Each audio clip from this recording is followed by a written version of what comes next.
Hola, muy buenas. Para empezar el episodio de hoy os voy a contar una anécdota que me ha enviado al correo electrónico del podcast del búho @gmail.com el oyente Gaisca Núñez. Le estoy muy agradecido por ello. La anécdota me habla sobre el Tratado del Espacio Exterior que durante la Guerra Fría y en plena era espacial firmaron los países de la Unión Soviética de Estados Unidos, a los que muchísimos países de la ONU se unieron y ratificaron. Este Tratado del Espacio Exterior no es ese exactamente su nombre, pero se le conoce con estos términos. El Tratado del Espacio Exterior fue firmado porque había que regular el tipo de actividad que se podría realizar fuera de la órbita terrestre. Esto es un poco extraño, pero tiene su explicación si nos damos cuenta que en aquella época también tanto Estados Unidos como la URSS estaban haciendo pruebas nucleares con misiles de gran destrucción.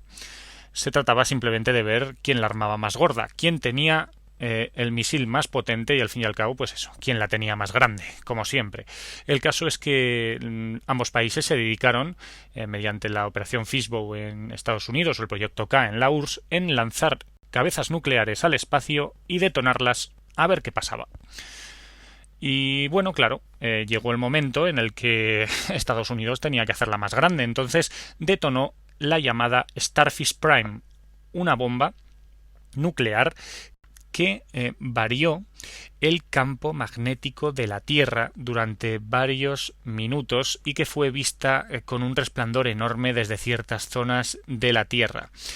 Ante esto, se intentó firmar dicho acuerdo. Y menos mal. Sed todos bienvenidos al capítulo XXX Palito del podcast del búho.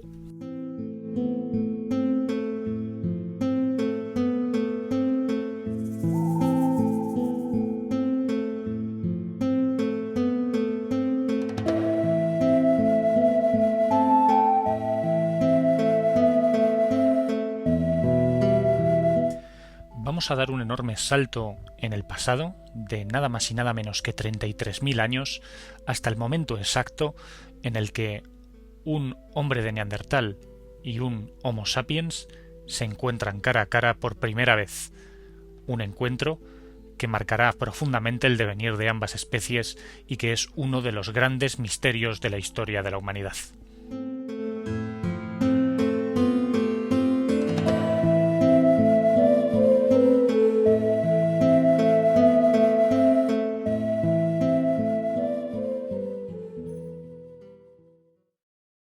Olvidad ahora y no recordéis nunca esa imagen de un mono que se convierte en un mono más grande, que se convierte en un mono que va un poquito erguido, que se convierte en un mono humanoide, que al final da paso a un ser humano. La evolución no es una línea recta, no lo es. Podemos imaginarnos la evolución, aunque tampoco se podría decir así, pero nos la podemos imaginar como un árbol, con diferentes ramas. Los troncos más gordos dan a ramas más estrechas y al final el árbol tiene muchas ramas. Por ejemplo, imaginaos a la familia de los gatos, los felinos. Vamos a ver que actualmente existen muchas ramas de ese árbol. Tenemos el león, el guepardo, el leopardo, el lince, el gato doméstico, el tigre. Podríamos ir siguiendo diciendo especies porque hay muchos tipos de felinos. Pero, ¿qué pasa con nuestro árbol? Con el árbol del ser humano, con el árbol del género Homo. Pues pasa todo lo contrario. Solamente ha sobrevivido una rama del árbol. Lo cual no quiere decir que no haya habido más ramas. Sí que las ha habido. Lo que ocurre es que actualmente se han cortado, se han podado. Solamente sigue brotando una rama. Eso sí, tened en cuenta que cuando un árbol tiene muchas ramas puede darse el caso de que varias especies del mismo árbol estén conviviendo al mismo tiempo. Y de eso va a tratar este podcast, de que nosotros no hemos sido el ojito derecho del planeta Tierra siempre. Ha habido otras especies humanas, sobre todo una, que ha convivido a la vez que nosotros. El ser humano, lo que hoy llamamos Homo sapiens, también tuvo otras versiones, el llamado Homo neanderthalensis, el neandertal, un ser humano como tú y como yo, pero con enormes diferencias evolutivas, partiendo de la misma base. De eso va a tratar este podcast, y a ello voy. manos a la obra. Podríamos empezar diciendo que el Sapiens y el Neandertal no son familia directa, son más o menos unos primos lejanos. ¿Qué quiero decir con esto? Pues apuntemos al principio, o más o menos al tronco común que une a ambas especies. Nos vamos a dar un salto enorme de 1,8 millones de años, nada más y nada menos.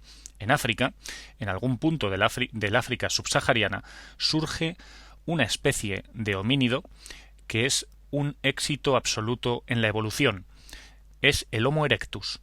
Es un homínido que surge hace 1,8 millones de años y que tiene la particularidad de que, como su nombre indica, caminar muy erguido, tener una capacidad craneal bastante decente y que tiene, por lo tanto, unas manos que las tiene libres por poder caminar erguido, que le permiten manipular objetos. Si a eso le unimos unas capacidades sociales interesantes y una gran resistencia a caminar muchas y largas distancias, tenemos el caldo de cultivo para una primera especie de homínido que colonizó la Tierra. Efectivamente, el Homo erectus, que vivió en la Tierra hace 1,8 millones de años hasta hace solo 300.000 años, conquistó el mundo. Y lo hizo simplemente viajando y ocupando zonas. Y esa es la clave de la evolución de Darwin, o una de las claves, y es el aislamiento geográfico de una misma especie en dos o más zonas diferentes. Imaginaos que un grupo más o menos numeroso de Homo erectus coloniza una zona de algún continente y queda totalmente aislado del resto de Homo erectus. Esos Homo erectus, con el paso de los miles de años, se acabará convirtiendo en una especie distinta. Es decir, que el Homo erectus es nuestro tronco común en el que van surgiendo diferentes especies que acabarán desembocando en sapiens y en neandertales. Ahora os voy a contar un poquito qué es lo que nos hace a nosotros especiales y qué es lo que les hace a ellos especiales. Vamos a ver qué es lo que tiene Homo sapiens para haber triunfado tanto. Pero empecemos hablando por el primer contendiente de este curioso choque evolutivo que vivieron neandertales y sapiens cuando se encontraron en algún momento de la historia del hombre. Los neandertales eran una especie sumamente especializada y adaptada a un clima hostil. Los neandertales son única y exclusivamente europeos, como mucho de Oriente Medio. No salieron de esa zona del mundo, no llegaron más lejos, porque como os he dicho es una evolución que partió desde Homo erectus, cuando Homo erectus colonizó Europa. O mejor dicho, quizá los descendientes de Homo erectus colonizaron Europa, porque el Homo erectus no evolucionó directamente en un hombre neandertal, no, ni mucho menos. El Homo erectus, como ya os he dicho, desapareció hace 300.000 años en sus versiones más evolucionadas. Pero vamos, al fin y al cabo, el Homo erectus no se convierte espontáneamente en un hombre de Neandertal, en un Homo neanderthalensis, no, ni mucho menos. Ha habido estadios intermedios, y en estos estadios intermedios, los yacimientos de la Sierra de Atapuerca, en Burgos, han sido importantísimos, porque yo diría que es el mayor registro fósil de pre-neandertales que existe en el mundo. Por ejemplo, un pre-neandertal que evolucionó desde el erectus al neandertal tenemos el Homo antecesor, de hace 800.000 años. Parece que es un Homo erectus ya evolucionado y que dio en otra especie. El Homo erectus, a su vez, parece que evolucionó en otra especie llamada Homo heidelbergensis, de los cuales la cima de los huesos en Atapuerca es el mayor registro fósil del mundo, con muchísima diferencia para el Homo heidelbergensis, con más de 30 individuos.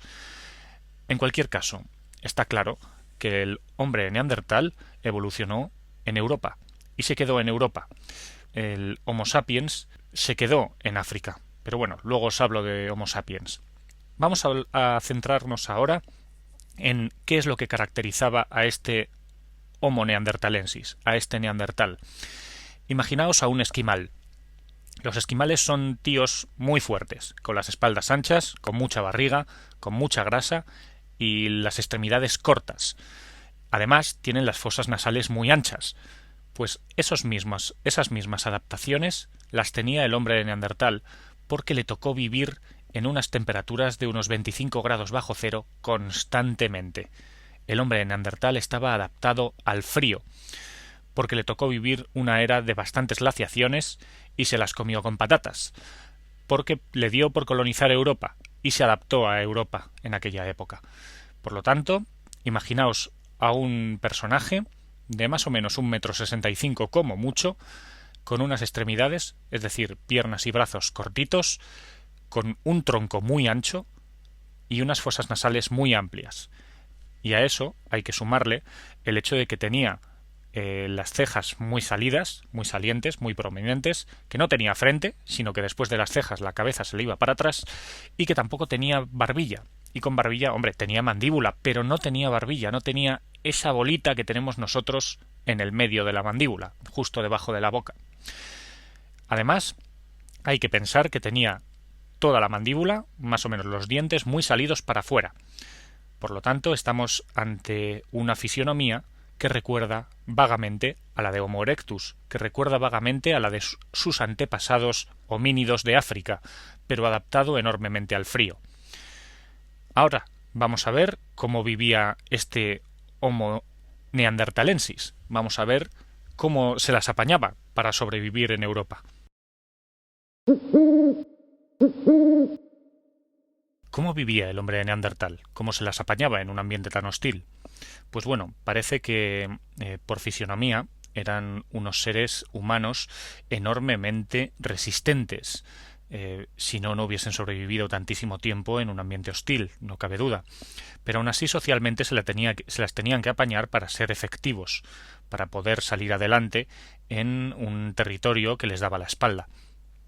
Y parece ser que, según los yacimientos que se han encontrado a lo largo de toda Europa, en España incluido, yacimientos como el Sidrón, en Asturias, nos dan a entender que los neandertales vivían de manera nómada, detrás de la caza y de la recolección, y que lo hacían en pequeños clanes familiares. Es decir, como muchísimo, y estoy hablando del más numeroso, tendría unos 25 o 30 individuos, y estamos hablando del más numeroso con diferencia. Podéis imaginaros pequeños clanes de unas 10 personas o incluso menos. Ante esto, la primera pregunta que se nos viene es, ¿entonces se apareaban entre ellos, entre la misma familia? Eso hubiese sido malo para la especie.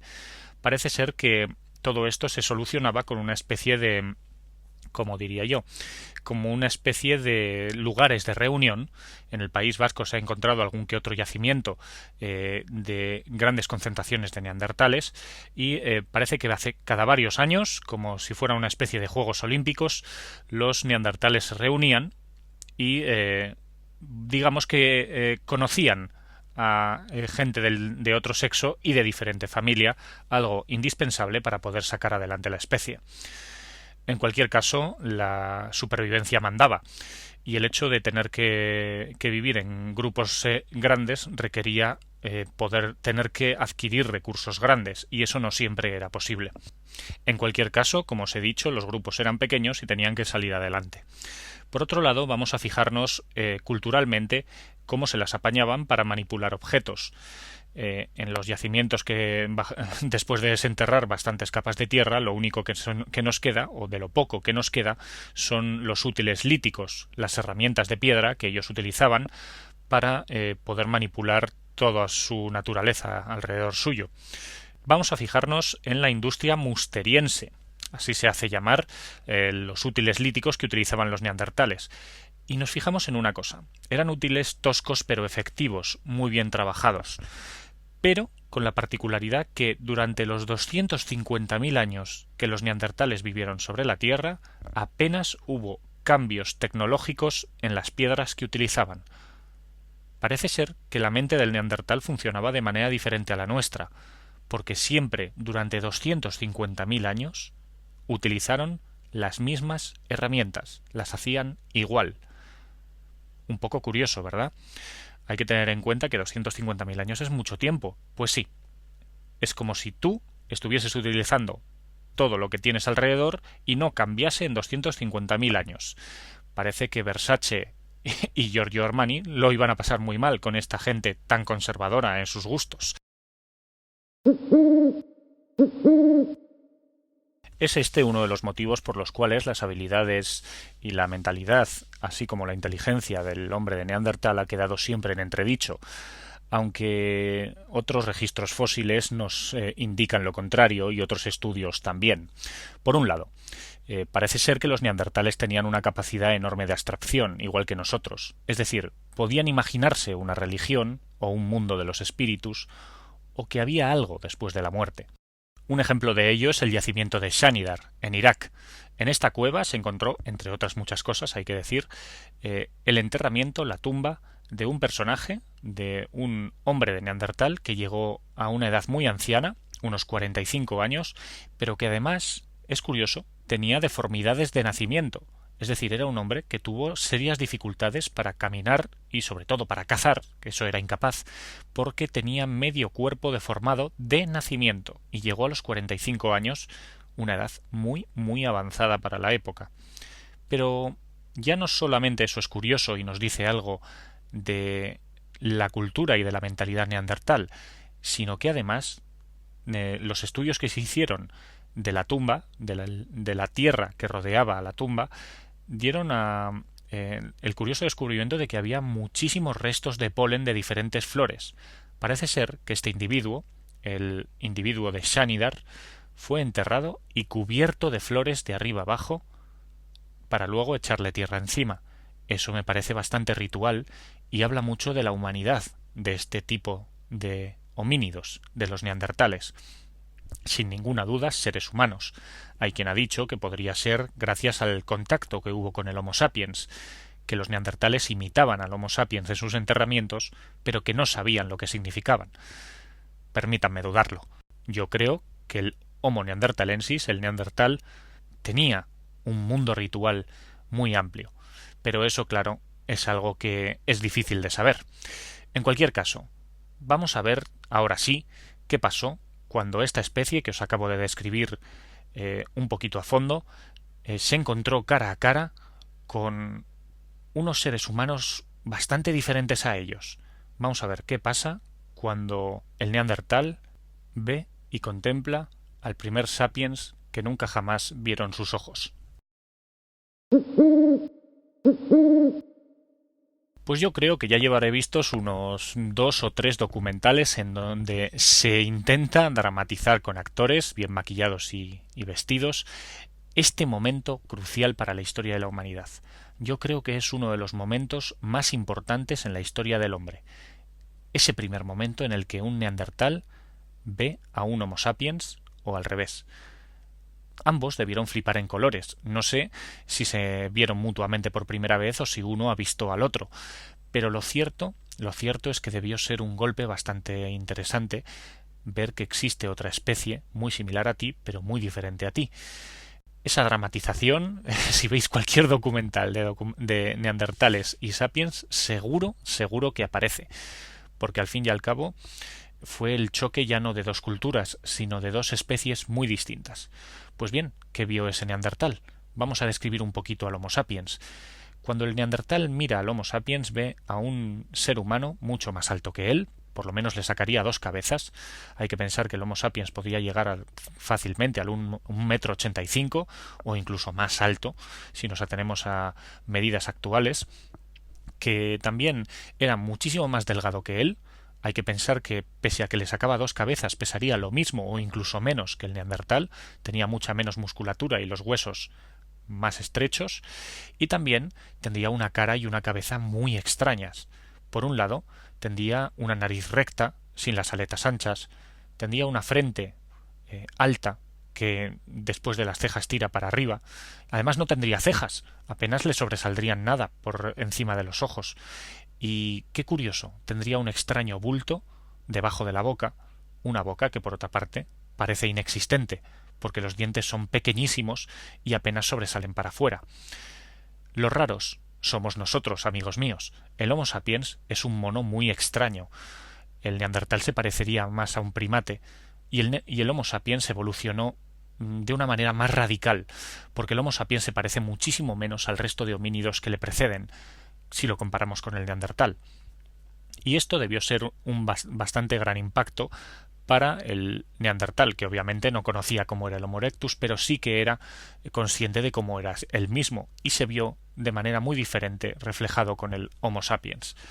En cualquier caso, esta descripción anatómica es un poco por encima, pero nos puede servir para intentar entender las enormes diferencias evidentes que a primera vista y a simple vista se pueden encontrar entre ambas especies.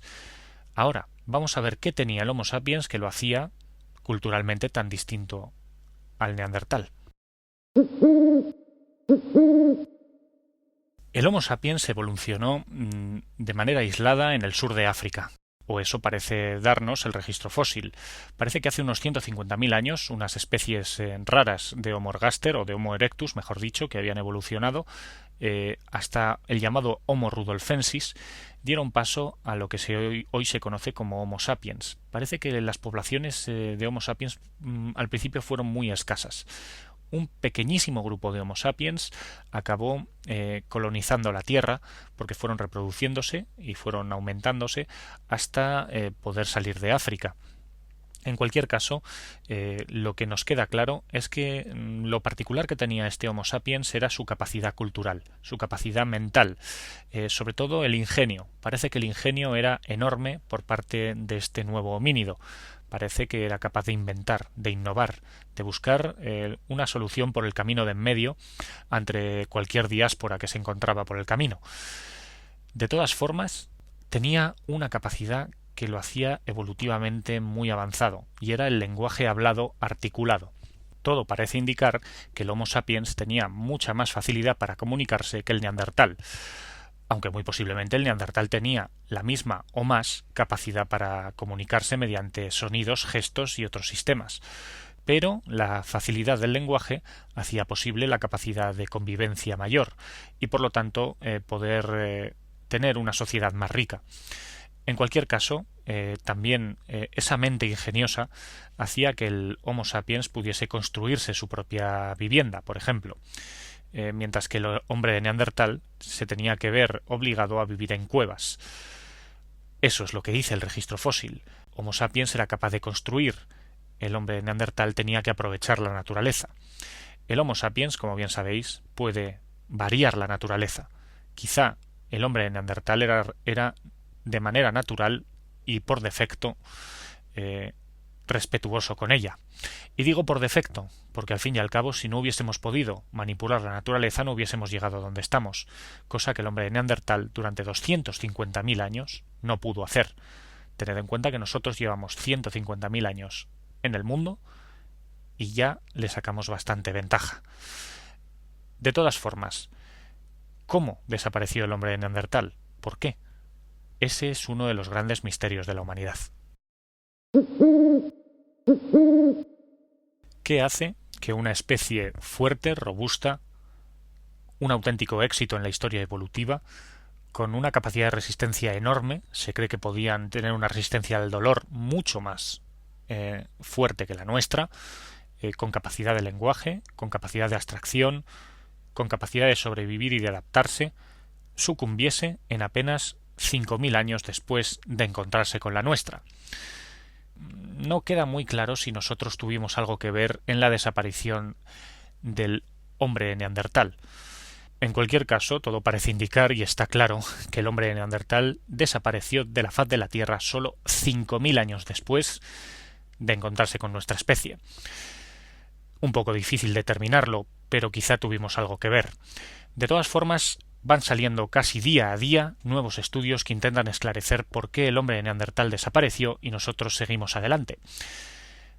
Sin ir más lejos, podemos fijarnos en el proyecto Genoma Neandertal, muy famoso en años recientes y que ha venido a comparar el genoma del hombre de Neandertal extraído de diferentes restos óseos, entre los cuales están algunos de la cueva del Sidrón en Asturias, y que intentan dilucidar comparativamente qué tenía de especial el neandertal comparándolo con el ADN que ya tenemos descodificado del ser humano. Este ADN ya del neandertal se ha conseguido descodificar en mitocondrias y en nucleótidos de la célula y se ha podido ver que solamente el 0,5% del genoma es diferente al nuestro y que poseían curiosos genes como el gen del habla, que antes os he comentado, o un gen que les permitía ser pelirrojos o rubios. En cualquier caso, como os he dicho, cada día van saliendo diferentes teorías, lo cual es muy beneficioso para intentar encontrar la verdad. No quiero terminar este capítulo sin tratar un tema crucial y un tema que ha vuelto locos a muchísimos entusiastas y científicos sobre el tema de neandertales y sapiens. Y supongo que os lo habéis preguntado a lo largo de este podcast. ¿Hubo una hibridación? ¿Hubo mezcla sanguínea? ¿Se aparearon los neandertales y los sapiens? Es algo que es difícil de saber. Hay diferentes hallazgos arqueológicos que hacen pensar que así fue, y científicamente se ha querido ver que hubo una mezcla sanguínea. En cualquier caso, es posible que hubiese esa hibridación, quién sabe, sobre todo en Oriente Medio, donde la convivencia fue más directa. Pero ahora coged una gotita de agua de color rojo, decolorada, y mezclarla en una garrafa de 100 litros. Una gotita nada más, y empezad a mezclar. ¿Seríais capaces de ver si esa gotita fue mezclada o no, sin haberlo sabido previamente? Un poco complicado, ¿verdad? Pensad en los miles de millones de personas que han ido extendiendo esa posible gotita de sangre neandertal por nuestras poblaciones. Posiblemente sí que tenemos algo del genoma neandertal en nuestra sangre, pero es un tema que a lo mejor no tiene la mayor importancia, teniendo en cuenta que, muy lamentablemente, el hombre de neandertal ya no está entre nosotros. Os quiero recomendar, eso sí, que leáis una serie de novelas, sobre todo la primera, de una saga que se llama Los hijos de la tierra. El título de la primera novela os sonará más, se llama El clan del oso cavernario, de Jan Hauel. Os la recomiendo enormemente. Esta serie de novelas, sobre todo la primera, como os digo, son auténtico amor hecho novela. En serio, no. Está muy bien. Os lo recomiendo. Y también la enorme cantidad de documentales que tenéis, sobre todo en YouTube, tratando este tema. Espero que al menos sepáis que no hemos estado siempre solos sobre la faz de la Tierra.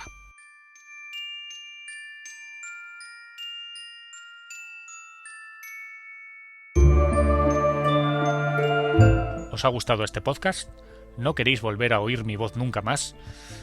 Al menos decidme el motivo, si es así. Podéis escribirme a elpodcastdelbúho@gmail.com o en el grupo de Facebook, que ya pasamos los 110 seguidores, es una pasada, o bien podéis decirme lo que queráis en Twitter, twitter.com/Jorge-. Y os incluiré en la lista de oyentes del podcast del Búho, que eso lo hago religiosamente. Y bueno, nada más.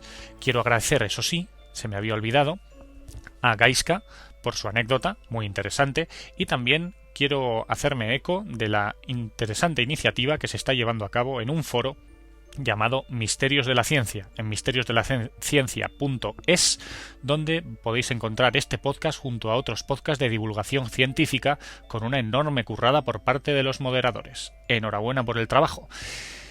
Y bueno, nada más. Nos encontraremos en el próximo episodio de El Podcast del Búho. Un saludo.